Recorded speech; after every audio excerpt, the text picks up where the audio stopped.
Ya, Assalamualaikum warahmatullahi wabarakatuh. Yang saya hormati Bapak dan Ibu guru sekalian, terima kasih kehadirannya. Hari ini saya akan mempresentasikan program sekolah. Berikut nanti kita akan bahas rapot pendidikan. Bapak Ibu sekalian, yang pertama saya ucapkan selamat datang di SMA 48 Jakarta. Selanjutnya saya akan memperkenalkan profil sekolah SMA 48 Jakarta, bahwa SMA 48 itu hari ulang tahunnya tepat pada tanggal berapa Bapak Ibu? 28 Agustus. Ya, lahirnya tahun 1981, pas lepas dari induknya yaitu SMA 22. Selanjutnya SMA 48 itu berdiri di atas tanah seluas 5.703 meter persegi. Dibandingkan dengan sekolah lain mungkin cukup tidak terlalu luas ya. Tetapi yang tidak terlalu ini kita berdayakan supaya kita maksimalkan penggunaannya. Di sini ada luas bangunannya sebesar 2.250 meter persegi yang kita gunakan untuk 24 program lokal kelas seperti itu. Jadi ada 24 lokal kelas. Nah, Bapak Ibu sekalian, kita sudah punya fasilitas, ada lab, ada perpustakaan, ada ruang AFI. Semuanya ini kita manfaatkan untuk kemajuan pembelajaran di SMA 48 Jakarta. Selanjutnya, visi dan misi sekolah. Visi kita apa Bapak Ibu? Mewujudkan generasi yang sehat, mandiri, akhlak mulia, responsif, terdepan, dan berwawasan global. Ya, disingkat Smart G, gitu ya. Mewujudkan generasi yang sehat, mandiri, berakhlak mulia, responsif, terdepan, dan berwawasan global. Mudah-mudahan selanjutnya tidak hanya punya wawasan, tetapi memang kita sudah punya karakter global seperti itu. Nah, ini misi dari SMA 48 Jakarta. Membudayakan sikap religius, nanti saya akan tayangkan ya seperti apa, memperkuat nilai budaya, dan seterusnya. Di sini terakhirnya adalah menciptakan lingkungan yang nyaman dan asri. Kita langsung lihat program berikutnya yang sudah dilakukan. Yang sudah kita lakukan adalah yang pertama, mengimplementasikan metode pembelajaran berbasis proyek dan melibatkan siswa secara aktif dalam proses pembelajaran. Semua saya yakin Bapak Ibu sudah melibatkan siswa ya. Ada proyek juga ya, bukan hanya sekedar P5 tetapi masing-masing mata pelajaran juga punya proyek tersendiri. Yang kedua, melakukan pertemuan individual secara berkala dengan guru dan staf untuk mendiskusikan perkembangan program sekolah dan memberikan dukungan yang dibutuhkan. Jadi saya selaku pimpinan juga sudah berdiskusi ya, baik secara umum ya dengan Bapak Ibu guru, juga dengan beberapa stakeholder yang terkait. Lalu yang ketiga, membentuk dewan siswa yang aktif dan melibatkan mereka dalam pengambilan keputusan yang berkaitan dengan kegiatan program sekolah. Jadi kita sudah melibatkan di raker kemarin, melibatkan perwakilan dari OSIS ya, untuk terlibat langsung membuat program sekolah.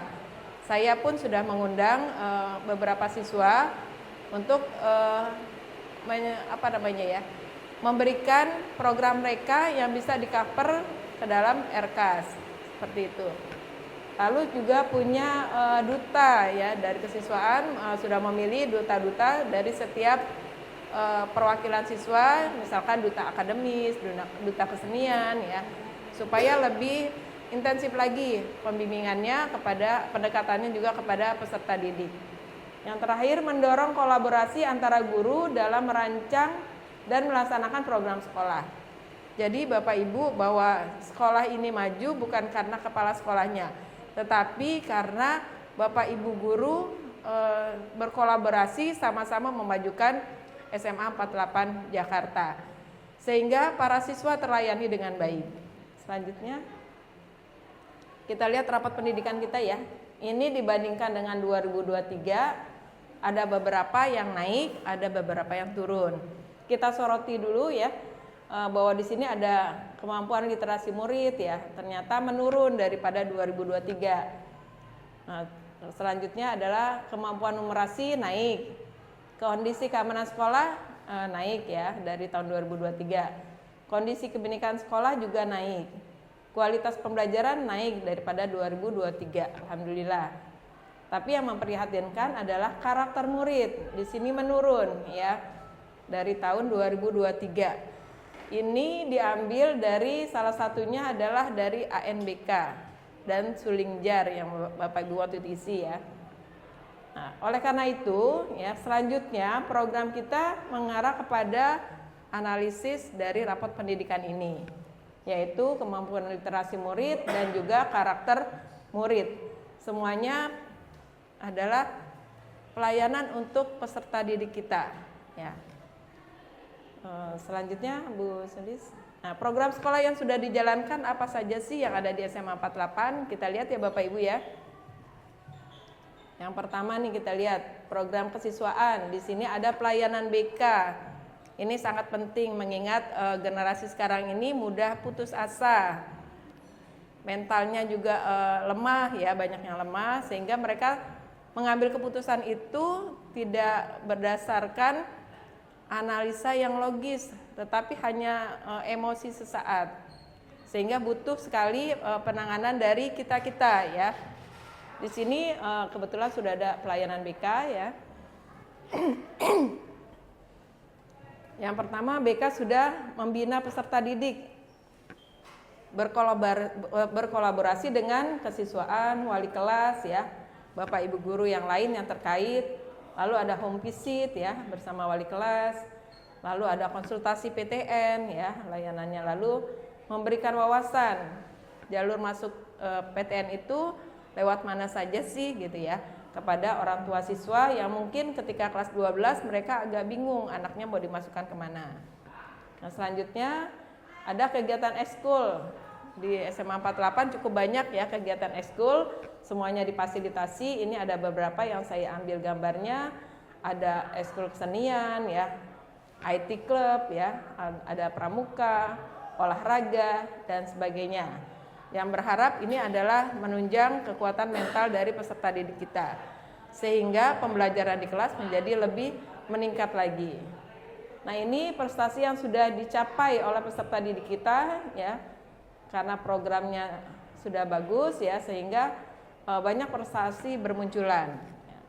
Contohnya adalah ada pembinaan OSN, hasilnya kita lulus seleksi di tahun 2024 ini yaitu mata pelajaran biologi, ekonomi dan kimia. Lalu seterusnya adalah pembinaan prestasi olahraga. Di sini salah satu yang saya ambil adalah prestasinya ekskul bela diri ya.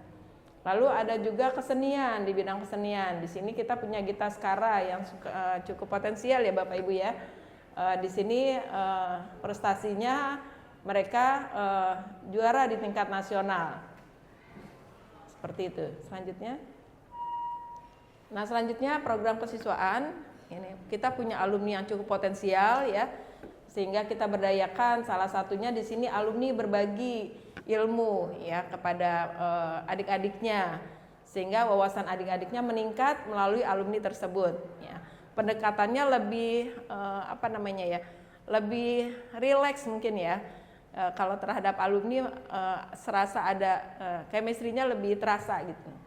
Selanjutnya di sini selain itu program sekolah di sini ada budaya sekolah berkarakter baik. Ya. Salah satunya kegiatannya adalah Tadadopa, tadarus, doa pagi. Dan juga ada literasi ya Bapak Ibu. Di sini ada tadarusnya untuk yang muslim, yang non muslimnya adalah doa pagi yang dibimbing oleh guru agama Nasrani ya. Selanjutnya di sini selanjutnya juga ada budaya 5S yang Bapak Ibu sudah lakukan bersama OSIS ya. Ada senyum sapa, salam, sopan dan santun. Sangat terasa sekali ini manfaatnya buat anak-anak. Paling tidak kedisiplinan anak sudah terlihat dari depan ya. Lalu kita menyambut dengan senyuman ya. Sehingga anak-anak terasa hangat gitu, datang sudah disambut dengan senyuman, disapa oleh Bapak Ibu guru. Nah, yang lain-lainnya kegiatannya, misalkan di sini tadi saya sudah katakan bahwa ada pelantikan duta-duta ya. Di SMA 48 ini ada beberapa duta ya dari siswa. Tujuannya adalah lebih pendekatannya lebih nyaman lagi. Mungkin kalau dengan teman sebaya mereka lebih dekat lagi, enak gitu ya. Ada duta akademik, duta kesenian ya. Selanjutnya di sini juga ada peserta didik berkebutuhan khusus kita fasilitasi ya. Mengembangkan bakat-bakat yang mereka punya. Salah satunya kita punya kebanggaan kita yaitu Gabriel ya. Di sini anak tersebut punya prestasi ya. Punya prestasi, bahkan bisa mensupport teman-temannya, memotivasi dan menginspirasi teman-temannya. Dia selalu terdepan ketika ada kegiatan sekolah. Lalu selanjutnya ada di sini saya sebagai pimpinan juga terlibat di kelas ya, sesekali masuk ke dalam kelas pembelajaran. Lalu di sini juga salah satu peserta didik berkebutuhan khusus ya, ikut partisipasi juga untuk kemajuan sekolah, kita fasilitasi.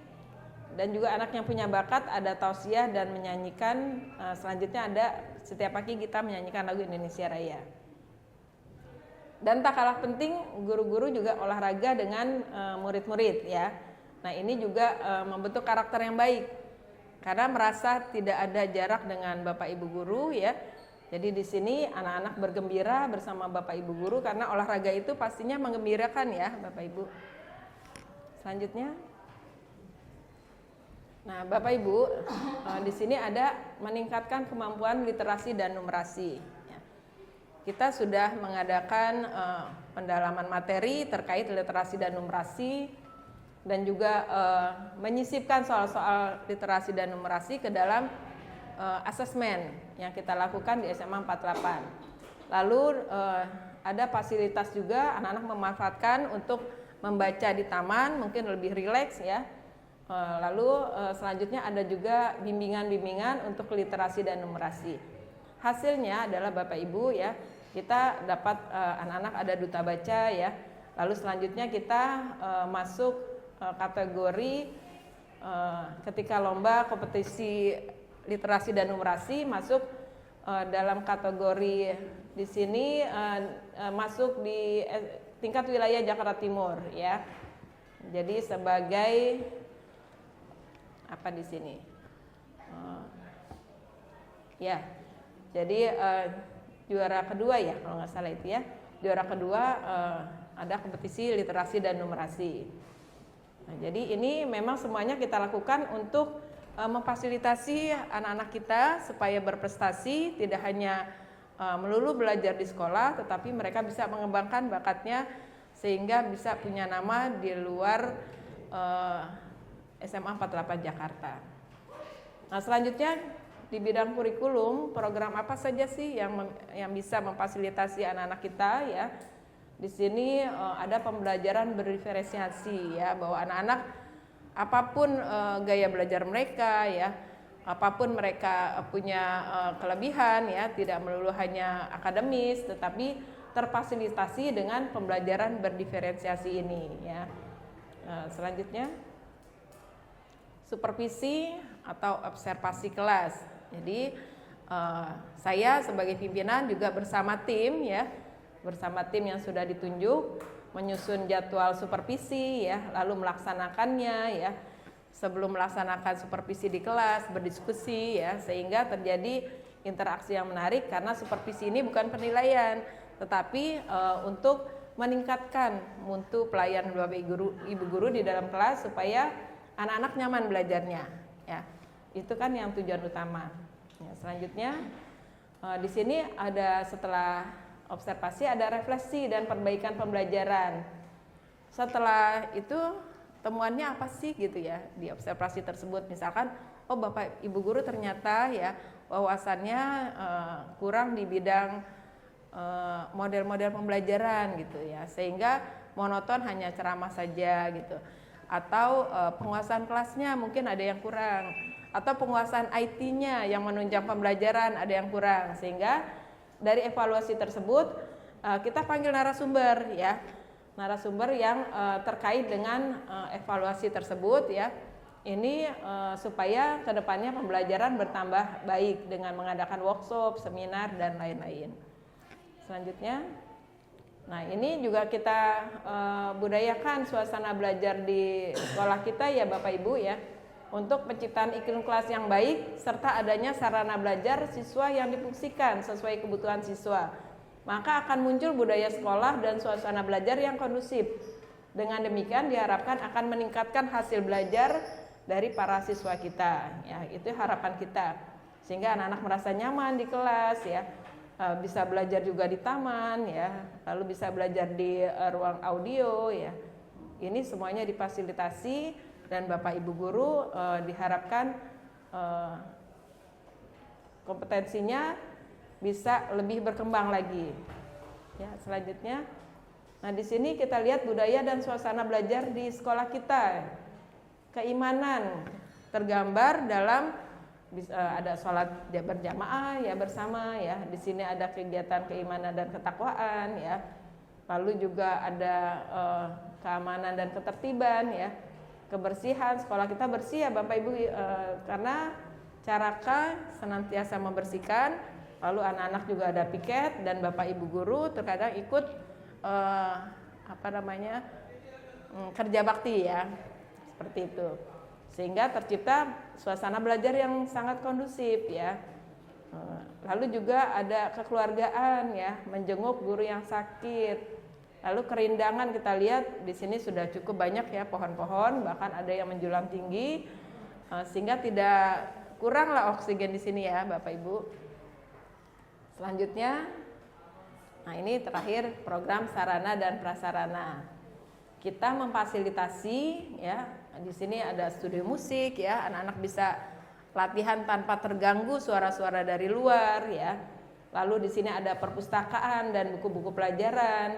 Jadi perpustakaan ini silakan dimanfaatkan Bapak Ibu, ajak anak-anak ke perpustakaan ya, supaya wawasan mereka nambah ya. Tidak hanya buku pelajaran yang dipegang, tetapi ada buku pelajaran lain yang bisa menambah wawasan mereka. Lalu tersedia infokus, komputer atau laptop ya untuk menunjang pembelajaran dari Bapak Ibu di kelas. Ada labcom ya untuk asesmen atau pembelajaran yang berbasis IT, Bapak Ibu bisa menggunakan labcom. Ada lapangan olahraga ya yang cukup aman dan nyaman pastinya ya. Lalu ada taman literasi ya untuk mungkin kalau di kelas literasinya agak menjenuhkan, kita bisa menggunakan taman literasi tersebut. Nah, tantangannya apa sih Bapak Ibu ya? Tantangan yang ada adalah yang pertama, guru dan staf karyawan mungkin merasa terbebani ya. Terbebani dengan tambahan tugas. Karena kan itu semuanya pasti ada butuh tenaga ekstra ya, selain kita sebagai guru mengajar ya, lalu staf dari tenaga pendidikan itu melayani. Jadi kita butuh hal yang ekstra. Nah mungkin ada guru yang merasa terbebani, aduh berat banget sih gitu, ya tugasnya banyak banget gitu, sehingga memerlukan adaptasi baru, keterbatasan sumber daya, implementasi perubahan seringkali memerlukan sumber daya tambahan baik itu dalam bentuk waktu, tenaga maupun dana ya. Jadi untuk perubahan itu memang butuh usaha yang lebih ya Bapak Ibu ya, butuh juga sosialisasi dan sebagainya. Yang kedua, kita harus melibatkan seluruh pemangku kepentingan. Nah ini yang agak susah, kadang terbentur ya, ini tantangan kita ya. Dalam proses perencanaan perubahan berkaitan dengan program sekolah untuk mendapatkan dukungan dan masukan mereka. Misalkan ketika kita butuh nih dukungan dari salah satunya adalah dari Dinas Lingkungan Hidup. Terbentur birokrasi mungkin ya Bapak Ibu ya. Yang ketiga adalah keterbatasan sumber daya juga bisa menghambat dalam melaksanakan perubahan. Contohnya misalkan kita nih pengen mengadakan kelas bahasa Jepang. Ternyata ya sumber daya kita ada birokrasinya ya. Jadi ada pemetaan sehingga sumber daya yang sudah kita punya ya, guru bahasa Jepang yang ada lalu dipindahkan ke sekolah lain gitu. Padahal bahasa Jepang ini anak-anak peminatnya banyak dan juga di masyarakat juga bermanfaat ya. Lalu di sini juga ada bahasa asing lain selain bahasa Inggris, bahasa Jerman. Gurunya hanya satu, peminatnya juga banyak. Ya, ini kadang-kadang menjadi tantangan bagaimana mengatasi hal tersebut. Solusi mengatasi tantangan ini adalah yang pertama mengkomunikasikan manfaat dan tujuan perubahan secara jelas dan teratur. Ya. Jadi kita adakan sharing-sharing gitu ya Bapak Ibu supaya ada jalan keluarnya. Yang kedua, mengoptimalkan sumber daya yang ada dengan mengadakan pelatihan internal. Jadi Bapak Ibu guru mungkin kurang wawasan apa, kita adakan pelatihan. Misalkan tidak semuanya pandai IT gitu ya. Nah, maka kita adakan pelatihan-pelatihan secara internal. Atau menggunakan perangkat lunak gratis atau berbiaya rendah. Tapi kalau kita pasti gratis ya Bapak Ibu ya. Atau misalkan ada yang berbiaya, itu sekolah yang menanggulangi sehingga bisa teratasi ya. Yang ketiga, memulai dengan perubahan kecil dan bertahap untuk memberikan waktu adaptasi yang cukup bagi semua pihak. Jadi perlahan-lahan gitu. Saya sebagai pimpinan pun tidak lantas harus begini, harus begitu. Tetapi dengan beradaptasi, berharap Bapak Ibu guru bisa menyesuaikan untuk perubahan yang ada ya. Yang keempat, menunjuk tim khusus atau mentor yang dapat membantu dan mendampingi guru dan tim dalam merancang program sekolah. Jadi misalkan Bapak Ibu guru kemarin ya terkait PMM supaya ada komunitas belajar di PMM. Ini termasuk program sekolah ya. Kita rancang, tetapi tidak semuanya mungkin bisa melakukan itu ya. Salah satunya adalah programnya aksi nyata ya. 1-2 orang mungkin sudah bisa ya, tetapi itulah butuh tim khusus atau mentor yang mendampingi Bapak Ibu guru yang masih terkendala untuk melakukan aksi nyata. Lalu yang kelima, secara berkala melakukan evaluasi dan mengumpulkan umpan balik dari semua pemangku kepentingan. Gunakan informasi ini untuk melakukan penyesuaian dan perbaikan terus-menerus. Ya, dari evaluasi atau misalkan observasi yang kita lakukan ya, di situ butuh perbaikan-perbaikan, maka ini harus rutin ya. Jadi dari informasi atau data yang ada itu kita terus melakukan perbaikan ya untuk SMA Patrepan lebih maju lagi. Nah, dari hal tersebut tindak lanjutnya yang pertama adalah membentuk kemitraan dengan komunitas lokal dan industri untuk mendukung program-program sekolah, baik dalam bentuk sumber daya maupun pengalaman praktis bagi siswa. Yang saya contohkan tadi misalkan bahasa Jepang ya. Bahasa Jepang tidak hanya dari gurunya saja, tetapi kita menggandeng lembaga lain sehingga bisa mendatangkan narasumber yang mungkin tingkatannya lebih tinggi lagi seperti itu, yang mungkin bisa bercerita tentang kebudayaan Jepangnya ya, atau kebiasaan-kebiasaan di Jepang sehingga wawasan anak-anak bertambah. Yang kedua, menjadikan pengembangan profesional sebagai prioritas utama dengan program pelatihan berkelanjutan bagi semua staf. Nah, ini sudah kita lakukan ya Bapak Ibu ya, workshop, hanya saja belum berkelanjutan. Nanti kita lihat lagi, kita evaluasi lagi supaya ini bisa lebih konsisten kita laksanakannya. Yang ketiga, merancang program dan kegiatan yang mendukung keberagaman dan inklusivitas serta memastikan semua siswa merasa diterima dan dihargai. Ini sudah kita lakukan. Ya, mungkin lebih nanti ditingkatkan lagi ya. Kita sudah melayani seluruh siswa ya, dari yang tadi ABK ya maupun anak-anak yang berprestasi ya. Itu sudah terlayani, tetapi mungkin kita perlu meningkatkannya lagi dengan mencari bibit unggul ya, tidak hanya anak yang berprestasi tetapi lewat anak-anak jalur inklusi. Yang terakhir Bapak Ibu, mengembangkan sistem umpan balik yang efektif untuk terus-menerus memperbaiki program dan strategi yang diterapkan. Jadi program yang sudah bagus ya Bapak Ibu, kita tingkatkan ya, terus kita minta umpan balik ya, sehingga kedepannya lebih baik lagi dan lebih baik lagi. Demikian Bapak Ibu paparan dari saya. Jika ada pertanyaan boleh silakan bertanya ya. Saya atau kita diskusikan bersama-sama ya. Karena ini adalah program sekolah bukan milik saya tetapi milik kita semuanya. Saya akhiri. Assalamualaikum warahmatullahi wabarakatuh. Waalaikumsalam warahmatullahi wabarakatuh. Bentar, Ibu. Ya, boleh Pak Rois. Assalamualaikum warahmatullahi wabarakatuh. Waalaikumsalam warahmatullahi wabarakatuh. Terima kasih paparan dari kepala sekolah Ibu Luhur SMA 48 dari mulai visi misi sampai dengan program bidang kurikulum, kesiswaan dan sarana prasarana baik dijabarkan tentang tantangan, refleksi dan tindak lanjut. Tapi kami lebih nyoroti apa istilah rapot kinerja ya, Rapat pendidikan. rapot pendidikan, mungkin di halaman Di 10 depan. atau halaman 9, Ini. halaman 10. Yang ini ya? Mungkin lebih ke sini ya arahnya, karena apa yang kita lakukan sebagai guru, karyawan SMA 8, kita sudah merasa maksimal, tapi ternyata hasilnya masih ada beberapa tidak naik malah turun. Ya. Di antaranya kalau kita lihat di halaman 10 ini ada 6 poin yang turun itu diantaranya adalah kemampuan literasi murid dan karakter murid. Ini mungkin butuh kita evaluasi kembali.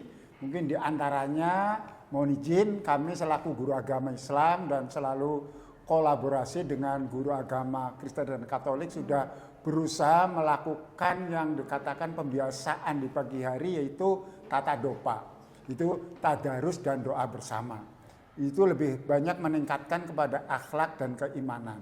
Artinya melakukan pembiasaan dengan membaca Al-Quran bagi yang beragama Islam dan bagi yang beragama Kristen dan Katolik doa bersama. Bahkan ada sholat duhur berjamaah. Tapi kenapa masih ada karakter ini dilebihkan akhlak dan keimanan? Mungkin ini perlu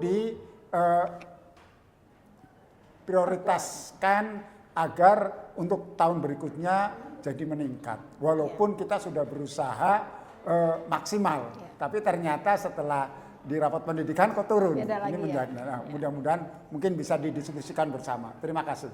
Ya. Terima kasih Pak Rois atas tanggapannya ya, respon positifnya.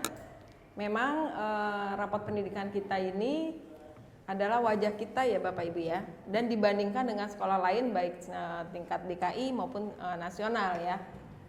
Contohnya di sini sebenarnya kalau Bapak Ibu nanti membuka itu kita adanya misalkan di tingkatnya berapa secara nasional itu ada di posisi bagaimana gitu ya. Nah ini yang saya ambil adalah yang apa namanya nilai turun dan naiknya saja, bukan membandingkan dengan sekolah lain ya. Kita mengevaluasi diri ya. Salah satunya adalah karakter murid. Kita merasa sudah membimbing sedemikian rupa ya Bapak Ibu, tapi ternyata nilainya seperti ini. Nah, rapat pendidikan ini adalah hasil evaluasi ya. Waktu itu asesmen dari anak-anak ya ketika mengisi ANBK salah satunya. Nah, mereka yang merasakan pelayanan kita, ini kan berupa pelayanan ya, kita ini pelayanan melayani siswa ya Bapak Ibu ya. Kita merasa sudah melayani dengan prima, tetapi kok masih turun kata Pak Rois. Nah di dalamnya bukan cuma keimanan, tetapi ada sikap gotong royong ya, kreativitas, cara pikir dan kemandirian. Mungkin yang dirasakan anak-anak belum terfasilitasi dalam program tersebut ya. Bahkan di sini dikasih garis tanda ya, paling perlu ditingkatkan gitu. Salah satu contoh cara meningkatkan capaian murid, karakter murid melalui peningkatan kompetensi GTK, guru dan tenaga kependidikan, dan kebijakan yang mendukung kreativitas murid. Jadi murid sudah merasakan nih, oh ternyata ada program yang belum mendukung karakter baik mereka gitu. Nah, dari sinilah nanti kita evaluasi ya, lalu kita bareng-bareng membuat program yang baru. Misalkan meningkatkan kompetensi GTK ternyata mempengaruhi karakter siswa. Dari sisi mananya gitu. Kita buat apa? Workshop gitu ya, atau seminar atau semacam pembentukan karakter building buat Bapak Ibu guru ya dan tenaga pendidikan. Atau boleh juga di sini ada kebijakan yang agak luas gitu. Mungkin murid merasa, oh kreativitas saya nih kok belum tersalurkan nih. Nah ini mungkin perlu kebijakan yang lebih luas gitu sehingga anak-anak merasa terfasilitasi. Nah, program ini tidak bisa spontanitas gitu kita buat, tapi perlu tim. Nanti kita susun bersama sehingga di tahun 2025 lebih meningkat lagi daripada 2024. Kira-kira begitu Pak Miss? Ya. Ada lagi Bapak Ibu? Ya, silakan. Ya, saya juga tertarik dengan analisa kita, hasil analisa dari rapor pendidikan sekolah kita itu terutama di kemampuan literasi murid. Nah, karena kalau kita ikuti secara umum gitu ya, memang kemampuan literasi anak-anak sekarang gitu, karena katanya memang menurun gitu ya, tetapi kita mau fokus di sekolah kita. Nah, kalau akhir-akhir ini kan Ibu juga sudah begitu menekankan dalam pembelajaran juga kita para guru dengan mapel masing-masing juga menekankan itu, kemudian soal juga sudah gitu ya. Kemudian kita juga punya tim literasi sekolah yang setiap hari tertentu kita secara bergiliran dengan pramuka juga sudah ditekankan. Kira-kira Bu kalau ke depannya apalagi yang perlu kita lakukan untuk meningkatkan kemampuan literasi itu? Terima kasih. Terima kasih Bu Sulis ya juga responnya. Bapak Ibu nanti kita perlu lebih teliti lagi ya tentang rapor pendidikan ini. Yang di sini kita lihat pemahaman murid terhadap teks sastra dan teks informasi. Jadi anak-anak bisa membaca informasi tapi tidak bisa merekamnya dalam bentuk menceritakan kembali. Nah rencana saya akan menggandeng suatu vendor ya atau lembaga ya yang bisa di sini saya juga sudah menghubungi media guru ya, di situ nanti memfasilitasi Bapak dan Ibu guru serta siswa sehingga tidak hanya membaca. Kalau kita kan baru ini ya bimbingan belajar literasi dan numerasi, nanti bisa menuliskannya dalam bentuk cerita dari mereka. Kira-kira gitu Bapak Ibu. Cukup ya Bapak Ibu ya. Terima kasih Bu. Terima kasih atas responnya, mudah-mudahan ini bermanfaat. Saya akhiri, wabillahi taufiq wal hidayah. Wassalamualaikum warahmatullahi wabarakatuh. Waalaikumsalam.